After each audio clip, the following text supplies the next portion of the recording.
Наливай себе кофе по-турецки, да покрепче, чтобы его густой, ароматный пар окутал тебя, словно таинственный туман, потому что разговор у нас сегодня будет такой, что от него, честное слово, закачаешься. Оставь ты эту кастрюлю с борщом, моя хорошая, никуда он не убежит, не сбежит от нас, а вот душа. Ох, душа моя, она просит чего-то большего, чем обыденность и кухонные хлопоты. Душа жаждет настоящих страстей, запутанных интриг и такого мужчины, что при одном лишь взгляде на него сердце не просто пропускало удар, а замирало бы на мгновение, а потом неслось вскачь, словно самый быстрый арабский скакун, пущенный во весь опор по бескрайней степи. И ты же знаешь, моя дорогая, о ком я говорю. Конечно же, о нем. О нашем барыше Ардуче. Ох, это имя, оно звучит, как самая сладкая, самая манящая музыка, как сокровенное обещание чего-то невероятно запретного и до головокружения опасного. Думаешь, ты все о нем знаешь. Ты видела его в «Любви напрокат», вздыхала над его очаровательными ямочками на щеках, когда он с таким мастерством играл этого своего Омера и Пликчи, идеального до невозможности, словно сошедшего с полотна или вышедшего прямо из палаты мер и весов?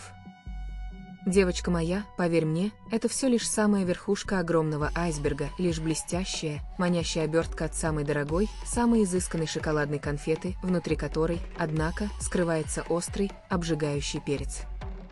Ты садись удобнее, придвинься поближе, сейчас я тебе расскажу такое, что ты, возможно, на мгновение забудешь, как тебя зовут. Мы сегодня с тобой заглянем туда, за самые потаенные кулисы, туда, где софиты, освещающие сцену, давно гаснут, а настоящая, невыдуманная жизнь только начинается. И поверь мне, там сюжетов похлеще, чем в любом, даже самом длинном сериале, насчитывающем 1000 серий. Там и настоящие скандалы, и искренние, неподдельные слезы, и такие мужские поступки, от которых хочется то горько плакать от восхищения, то аплодировать стоя, не жалея ладоней. Готова к такому погружению? Тогда поехали, моя хорошая, прямо в самый эпицентр этого турецкого урагана по имени Барыш. Помнишь 2015 год? Это было время. Вся Турция, да что там Турция, добрая половина мира буквально прилипла к экранам своих телевизоров. Он Омер, холодный, неприступный, но такой притягательный дизайнер обуви с глазами, в которых читалась боль раненого оленя. А на Дифне рыжеволосая зажигалка, настоящий ураган в юбке, способный смести все на своем пути. И между ними такая невероятная, электризующая химия, от которой, казалось, плавились не только экраны телевизоров, но и сердце домохозяек от Стамбула до самого Владивостока. Мы все тогда жили этим сериалом, дышали им, обсуждали каждую серию на кухнях, в очередях в магазинах, по телефону с подругами. Но пока мы тут с тобой млели от восторга и романтики, над головой нашего красавца и любимца, барыша, сгущались тучи. Да такие, что потемнело небо над величественным Босфором. Армия. Понимаешь, Люда, в Турции с этим невероятно строго, как с законом. Каждый мужчина, будь ты хоть сын султана, хоть самый простой сапожник из провинции, обязан отдать долг родине, отслужить. А наш барыш, который находился на самом пике, на головокружительном взлете своей карьеры, когда каждый день съемок приносил буквально золотые горы, вдруг оказывается в самом центре грандиозного скандала. Поползли слухи, как ядовитые змеи по раскаленному базару, зашептали злорадные газетенки, зашипели завистники, словно гадюки, он уклоняется.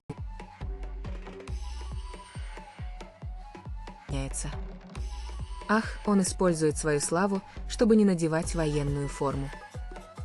Представляешь, какой это был удар?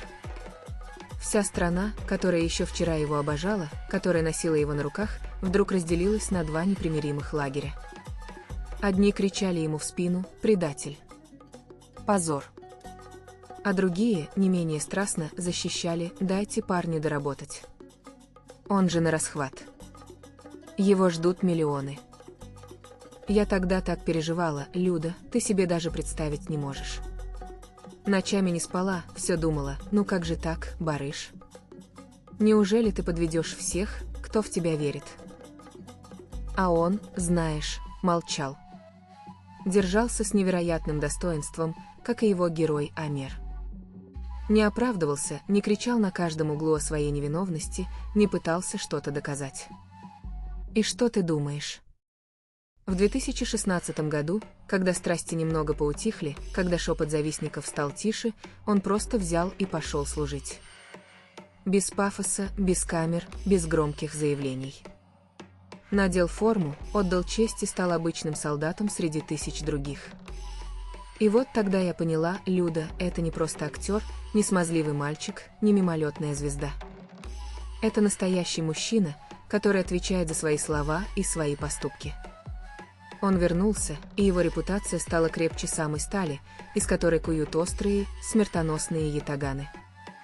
Этот скандал его не сломил, нет, он его только закалил, как клинок в огне кузницы, сделав еще более прочным.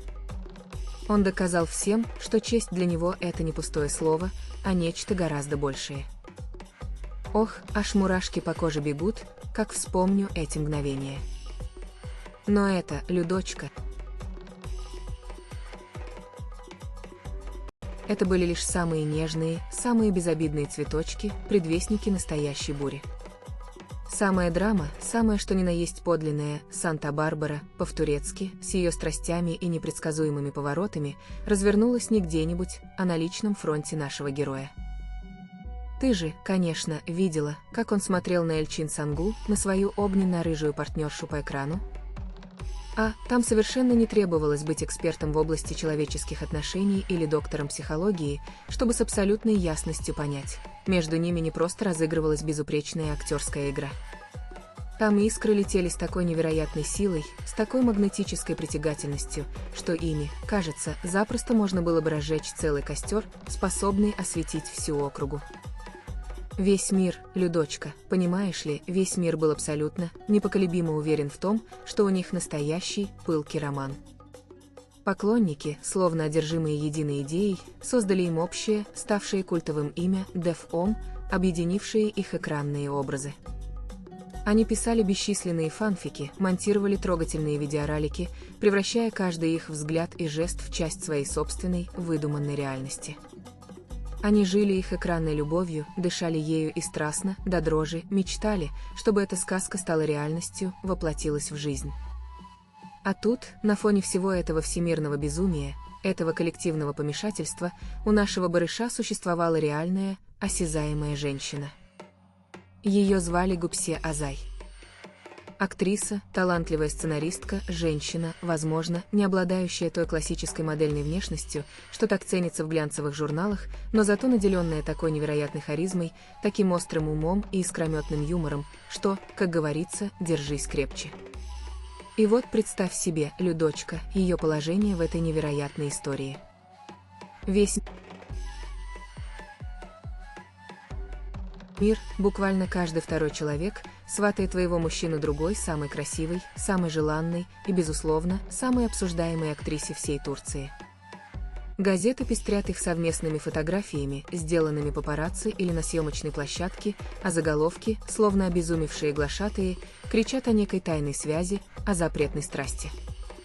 Каждый их взгляд, каждый мимолетный жест разбирается под микроскопом, анализируется, трактуется, словно послание, полное скрытых смыслов.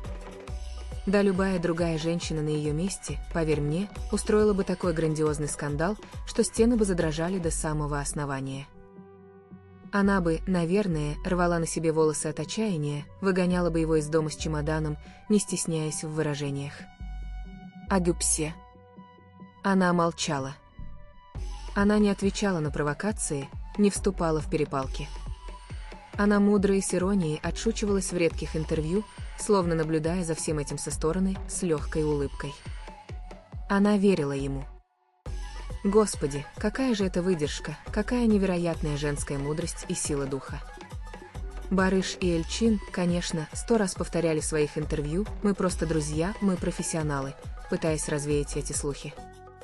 Но кто им верил? Никто, абсолютно никто. Этот шлейф домыслов и сплетен тянулся за ними годами, словно невидимая тень, даже когда сериал уже давно закончился и их пути разошлись. И вот, когда все уже почти смирились с мыслью, что они никогда не будут вместе, когда почти поверили в их искреннюю дружбу, наступает 2020 год. И барыш женится на Гюпсе. Тихо, скромно, без пышной свадьбы на 1000 гостей, без помпезных церемоний и толп репортеров. Они просто пошли и расписались, сделав этот важный шаг вдали от любопытных глаз. Это был его окончательный и бесповоротный ответ всем сплетникам, всем, кто сомневался и судачил. Его поступок, который был громче любых произнесенных слов, кричал миру: «Вот моя женщина. Единственная и неповторимая». А в 2022 году у них родилась дочка, которую назвали Жанна Сия. И все. Финальная точка. Занавес опустился. Все спекуляции, все домыслы, все фантазии рассыпались в прах, превратившись в ничто.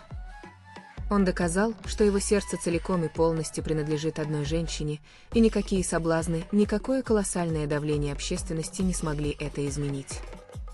Разве это не сюжет для самого трогательного и глубокого фильма о настоящей любви и нерушимой верности, который только можно себе представить? Скажи мне, Людочка. Думаешь, на этом все? Как бы не так, моя дорогая. Наш герой не был бы настоящим героем турецкого сериала, если бы не вляпался еще и в денежный скандал, который, согласитесь, является классикой жанра в мире шоу-бизнеса. 2017 год. Съемки нового фильма под названием «Время счастья», где он снова играет с кем? Правильно, с Эльчин Сангу. Продюсеры, конечно же, решили ковать железо, пока горячо, и снова свести любимую публикой пару на экране, надеясь на оглушительный успех. А наш барыш уже не тот наивный мальчик, что был в начале своей карьеры в любви на прокат, а настоящая звезда первого эшелона вдруг, как говорят, встал в позу. Пошли упорные слухи, что он потребовал повышения своего гонорара. Да. Не просто символического повышения, а значительного, внушительного. И тут снова турецкое общество всколыхнулось, словно улей, который потревожили. Ах, зазнался, деньги испортили парня, жадность фраера сгубит. Такие заголовки и комментарии пестрели везде. Его обвиняли в том, что он срывает съемки, что из-за его непомерных аппетитов весь проект может вообще не состояться, что он ставит под угрозу работу сотен людей. Атмосфера на съемочной площадке, говорят, была напряженная, словно натянутая до предела струна, готовая порваться в любой момент. Продюсеры рвали на себе волосы от отчаяния, агенты вели бесконечные, изнурительные переговоры. А я вот сидела и думала, а почему, собственно, нет? Он что, не имеет права требовать достойную оплату за свой изнурительный труд, за свою огромную популярность? Он главная звезда, на его имени держится весь проект, его присутствие гарантирует внимание публики и кассовые сборы. Это же бизнес, а не благотворительность. Он тащит на своих плечах рейтинги, так почему он должен работать за копейки, когда приносит миллионы? В конце концов, они как-то договорились, найдя компромиссное решение. Конфликт уладили, фильм сняли, и он, кстати, получился очень милым, добрым и трогательным. И этот инцидент показал другую, совершенно новую сторону барыша. Не только романтика с томным взглядом, способного свести с ума миллионы поклонниц, но и делового человека, который прекрасно знает себе цену и умеет ее отстаивать. Он не побоялся пойти против системы, рискнуть своей репутацией, чтобы отстоять свои законные интересы. И это тоже, знаешь ли, Людочка, вызывает глубокое уважение. Это тебе не мямля какой-то, а настоящий мужчина с характером, способный принимать сложные решения. Ну и самая настоящая вишенка на этом многослойном, порой горьком, порой сладком торте скандалов — это, конечно же, происшествие на дороге. Куда же без такого, казалось бы, банального инцидента? Ведь это излюбленная, самая сочная тема для ненасытной желтой прессы, всегда жаждущей новых сенсаций. Наступил 2018 год, и именно тогда развернулась эта глава. Представь себе во всех деталях эту картину. Ночной Стамбул – огромный мегаполис, который никогда не спит, где миллионы огней переливаются и танцуют в темном небе, создавая магическую, почти гипнотическую атмосферу. И вот наш красавец, Барыш Ардуч, за рулем своего шикарного, элегантного автомобиля, который, казалось, скользил по асфальту, рассекая ночную прохладу. И вдруг бац! Внезапный, резкий удар, разорвавший тишину ночи. Дорожно-транспортное происшествие. К счастью, оно оказалось совсем небольшим, никто из участников не пострадал, лишь смятые металлические части кузова, помятое железо. Но ты же, Людочка, прекрасно понимаешь, что для акул-пера, для ненасытной желтой прессы, это был не просто материал, а настоящий золотой самородок, подарок, ниспосланный самой судьбой. Заголовки тут же запестрели кричащими фразами: «Барыш Ардуч попал в аварию», «Звезда устроила ДТП». Сразу же со всех сторон, словно хищные птицы, слетелись репортеры, набрасываясь на свежую добычу. И что бы сделал на его месте какой-нибудь заносчивый и привыкший к безнаказанности мажор, избалованный славой и деньгами? Вероятно, он начал бы яростно качать свои мнимые права, судорожно звонить целой армии адвокатов, пряча лицо от бесчисленных вспышек камер, опасаясь за свой безупречный образ. А наш Барыш? Он не стал прятаться.